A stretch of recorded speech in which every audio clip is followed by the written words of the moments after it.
আসসালামু আলাইকুম রহমতুল্লাহি ওবরকাতুহ। সম্মানিত দর্শক, ডক্টর মোহাম্মদ ইউনূসের নেতৃত্বাধীন যে অন্তর্বর্তীকালীন সরকার, সেই সরকারের একদম শেষ দিকে আমেরিকার সঙ্গে একটি চুক্তি হয়েছিল, সমঝোতামূলক বাণিজ্য চুক্তি, যেটিকে আমরা এখন গোপন চুক্তি বলার চেষ্টা করছি। আমেরিকা ওই সময়টাতে পৃথিবীর অনেক দেশগুলোর সঙ্গে তারা বাণিজ্য সমতা আনার কথা বলতে গেলে যেটিকে বলা হয় অধীনতামূলক মিত্রতা চুক্তি।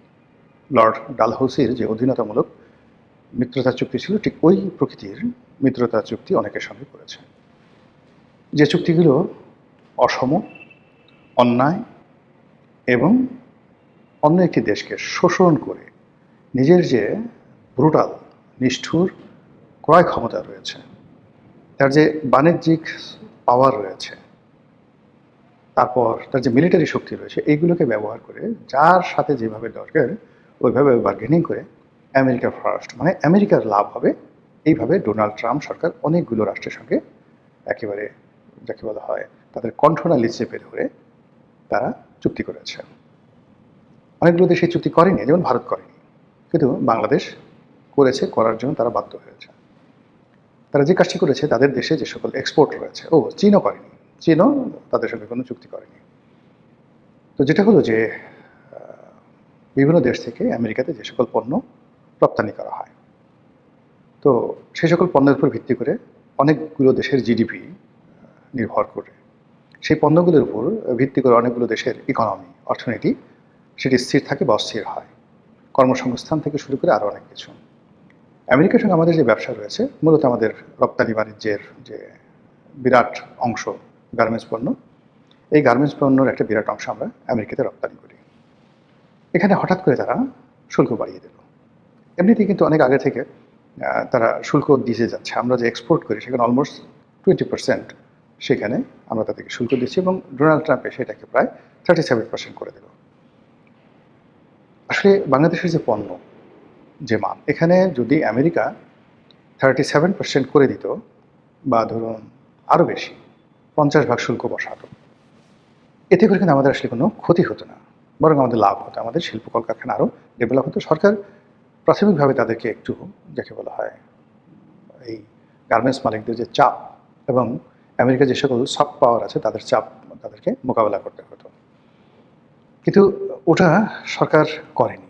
এ কারণে সরকারটা মূলত আমেরিকার প্রভাবাধীন একটি সরকার ছিল, আমেরিকান ডিপ স্টেটের একটি সরকার ছিল।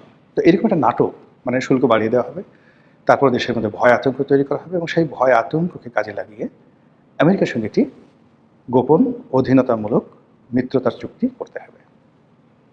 সেই চুক্তিগুলো কি, যতটুকু আমরা জানতে পেরেছি, গোপন কী আছে এখানে, সামরিক বিষয় আছে, বেসামরিক বিষয় আছে, প্রযুক্তিগত বিষয় আছে, অর্থনৈতিক বিষয় আছে, এবং আরও অনেক কিছু, ভৌগোলিক বিষয়ও থাকতে পারে, আমরা জানি না।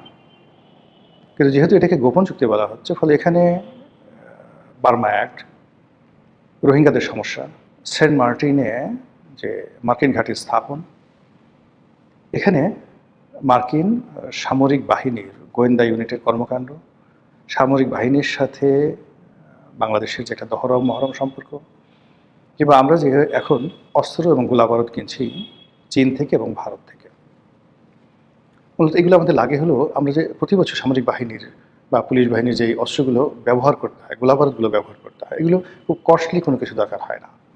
ফলে চীন যেহেতু কম মূল্যে আমাদের যে রাবার বুলেট, বা দেখা গেলো আমাদের সেনাবাহিনী যে প্রতি বছর মহড়া দেয়, এই জন্য যে ধরনের আর্মস অ্যান্ড অ্যামুনিশন লাগে, এগুলো আমরা সেখান থেকে আনি। এর বাইরে যেগুলো খুব প্রযুক্তিগত ডেভেলপড, সেগুলো ইউরোপ থেকে আনি, আমেরিকা থেকে আনি, মানে বিশেষ করে জার্মানি থেকে, ইটালি থেকে, সুইডেন থেকে এ সকল অস্ত্র আমদানি করা হয়। তো সেই জায়গাগুলোতে যেটা শোনা যাচ্ছে যে এক্সক্লুসিভলি আমেরিকান পণ্য আনতে হবে, এরকম একটা চুক্তি করা হয়েছে। দ্বিতীয়ত হলো যে আমেরিকার কথার বাইরে গিয়ে অনেক কিছু করা যাবে না, এরকম একটা কথাও কিন্তু প্রচারিত হয়ে গেছিল। তার প্রেক্ষিতে যখন চুক্তি হয়ে গেল, চুক্তির পরে বিএনপি ক্ষমতায় আসলো, সেই আমেরিকা এবং বাংলাদেশ ডক্টর মোহাম্মদ ইউনূসের মধ্যে যিনি সেতু বন্ধন তৈরি করে দিয়েছিলেন, খলিলুর রহমান, তিনি নতুন সরকারের পররাষ্ট্রমন্ত্রী হলেন। আমেরিকার যে ডিপ স্টেটের অন্য যে সকল আমলা কামলা, তারপর বুদ্ধিজীবী, এরপর সিভিল সোসাইটি বলতে যা বোঝায়, সেই সমস্ত লোক এখন পায়ের উপর পা তুলে নতুন সরকারের উপরে সে আগের মতোই খবরদারি করছে। তো এই যে আমেরিকার সঙ্গে বাংলাদেশের যে গোপন চুক্তি ইউনুসের জমানায় যেটা হয়েছে, এটা আমাদের জন্য কতটা নেতিবাচক প্রতিক্রিয়া তৈরি করতে পারে তার 3-4টি উদাহরণ আপনাদেরকে দিই। বিদেশে এখন আমেরিকা থেকে গম আসছে। অন্য বাজার থেকে যদি আমরা গম কিনতাম, এই গমের মূল্য পার মেট্রিক টনে অনেক অনেক কম পড়ত। তারপর তো সামরিক খাতের কথা বললাম। সামরিক খাত বাদ দিয়ে যদি এখন আপনি তুলা চিন্তা করেন, আমরা যদি এখন ভারতের তুলার পরিবর্তে আমেরিকা থেকে তুলা আনি, তাহলে এখন যে খরচ, সেই খরচের প্রায় 1.5 গুণ আমাদেরকে ব্যয় করতে হবে। এর বাইরে যেটি স্পষ্ট হয়ে গেছে সেটা হলো যে আমাদের তেল গ্যাস যে অনুসন্ধান, এটা সম্ভবত অ্যাবসলিউটলি আমেরিকার হাতে চলে গেছে, সমুদ্রে তেল গ্যাস অনুসন্ধান। এবং আগেই যে আমেরিকান কোম্পানি শেভরন, তারা বাংলাদেশের গ্যাস ক্ষেত্রের অলমোস্ট 80% তারা নিয়ন্ত্রণ করে এখন।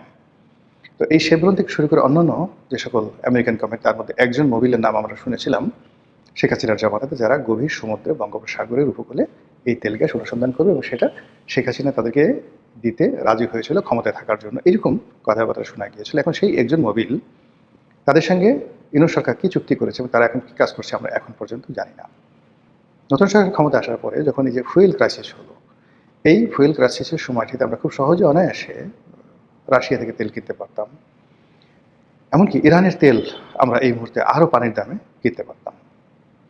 কিন্তু ইরান তো দূরের কথা, রাশিয়া থেকে যে আমরা তেল কিনবো, এটার জন্য আমরা অনুমতি চেয়েছি আমেরিকার, ওই যে বাণিজ্য চুক্তি অনুযায়ী। আমেরিকা অনুমতি এখনও দেয়নি। তারা আশ্বাস দিয়েছে যে বাংলাদেশের তেল সমস্যা আরও গভীর হলে তারা দেখবে কীভাবে দেখবে, এটা আমরা এখন পর্যন্ত জানি না। ফলে আগামী দিনগুলো আমাদের স্বাধীনতা, সার্বভৌমত্ব, আমাদের রাজনীতি, অর্থনীতি কীভাবে থাকছে, এখানে আমেরিকার প্রভাব কতটা থাকছে, এটা ভাবতে রীতিমতো আতঙ্ক অনুভব করছি।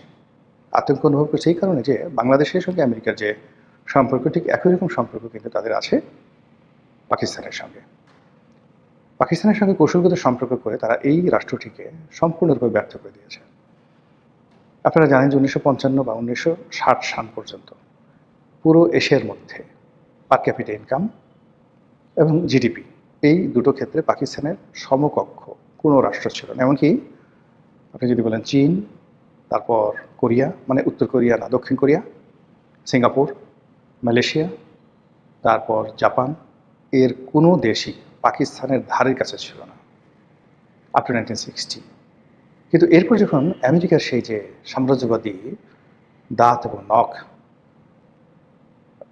ভারতের সাথে পাকিস্তানকে লাগিয়ে দিয়ে, আফগানিস্তানের সঙ্গে পাকিস্তানে লাগিয়ে দিয়ে বেলুন্স স্থানের মধ্যে অশান্তি সৃষ্টি করে তারা যেইভাবে পাকিস্তানের মেরুদণ্ড ভেঙে দিল, অর্থনৈতিক মেরুদণ্ড ভেঙে দিল, সেই ভাঙা মেরুদণ্ড নিয়ে আর দাঁড়াতে পারেনি। এই আমেরিকার কারণে সেই পূর্ব পাকিস্তান, পশ্চিম পাকিস্তান আলাদা হয়ে গেল এবং অত্যন্ত চাল চেলে এই বাংলাদেশকে আলাদা করে দিয়ে পাকিস্তানকে আরও দুর্বল করে দেওয়া হলো। তারপর পাকিস্তানে একের পর এক সামরিক শাসন এবং সমস্ত civil bureaucracy, military bureaucracy, judiciary সব কিছুকে অকার্যকর করে দিয়ে তারা তাদের পছন্দের মতো মানুষকে সেনাপ্রধান রূপে নিয়োগ দেয় এবং তাদের মাধ্যমে পাকিস্তান শাসন করে করে আজকের এই পর্যায়ে চলে আসছে। আমেরিকার এই যে শোষণ, এটার বিরুদ্ধে প্রথম জুলফিকার আলী ভুট্টো দাঁড়ানোর চেষ্টা করেছিলেন, কিল্ড। তারপর নওয়াজ শরীফ কিছুদিন চেষ্টা করেছিলেন, তাকে ক্ষমতাচ্যুত করে দেশ ছাড়া করা হলো। বেনজির ভুট্টো চেষ্টা করেছেন, কিল্ড। আর সর্বশেষ চেষ্টা করেছিলেন যাকে বলা হয় ইমরান খান, তিনি এখন জীবন এবং মৃত্যুর সন্ধিক্ষণে কারাগারে আছেন, আমরা জানি না কেমন আছেন। বাংলাদেশে কিন্তু শেখ হাসিনা চেষ্টা করেছিলেন আমেরিকার সাম্রাজ্যবাদের বিরুদ্ধে দাঁড়াতে, তিনি পারেননি, কিন্তু প্রাণে বেঁচে গেছেন। কিন্তু তার যারা লোকজন আছে, সেই লোকজনকে একেবারে রাজনীতি ছাড়া করা, দেশ ছাড়া করা, সব কিছু করার জন্য আমেরিকা যা যা করা দরকার সব কিছু করে যাচ্ছে। করতে গিয়ে আমাদের রাষ্ট্রের যে রক্ত সঞ্চালন, আমাদের রাষ্ট্রের যে অস্থি মজ্জা, সব কিছু তছনছ করে দিচ্ছে। তাহলে আগামীতে আমরা কীভাবে দাঁড়াবো, কীভাবে হাঁটাচলা করব, কীভাবে সম্মুখে আগাবো, এমনকি কীভাবে মারা যাব, সেই বিষয়গুলো হয়তো আমেরিকার তদারকিতে চলবে। মহান আল্লাহ আমাদের সবাইকে হেদায়েত দান করুন এবং হেফাজত করুন। আসসালামু আলাইকুম ওয়া রাহমাতুল্লাহি ওয়া বারাকাতুহু।